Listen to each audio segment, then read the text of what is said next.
The government of Gauteng hosted a memorial service in honor of victims of the tragic Boksburg tanker explosion. Now, the Boksburg Civic Centre was filled to capacity with mourners grieving, families and dignitaries as well. And with the funeral arrangements well underway, families took the opportunity to raise issues of accountability. Our reporter Ntokozo Khumalo has more. A sober moment for families paying their respect to loved ones lost in the Boksburg tanker explosion.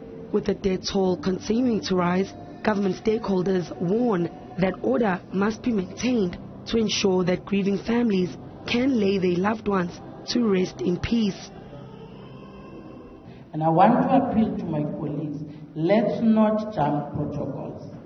This is not the first disaster that has happened.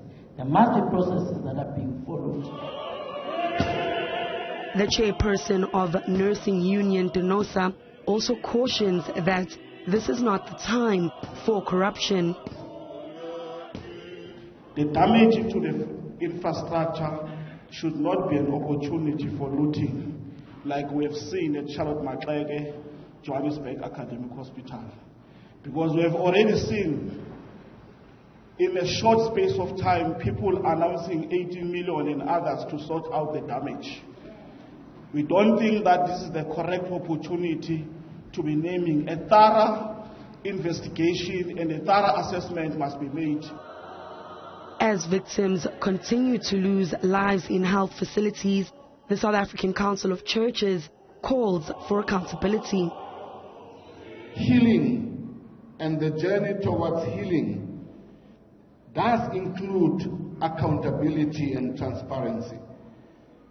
That disasters like these, where 31 people are lost and many more are battling for their lives in hospitals, and families are left fatherless, motherless, childless, it is incumbent upon that society to raise the level of accountability to the cause of this tragedy. Malawi's Deputy High Commissioner to South Africa, Panji Chiwa, says they are supporting affected families with burial arrangements and will continue to work with their South African counterparts. The families are still in a state of shock. We are now and again talking to them to make sure that psychologically they are prepared. And as you are aware, that I think from the Malawians that have lost their lives, 3 Malawians are from the same family, a mother, a brother, and a daughter there. And the mother was 6 months pregnant, in fact. So that's quite devastating. From one family, you're losing 3 people. And we have also lost 1 person from the other family. And all these people are from the same district in Malawi.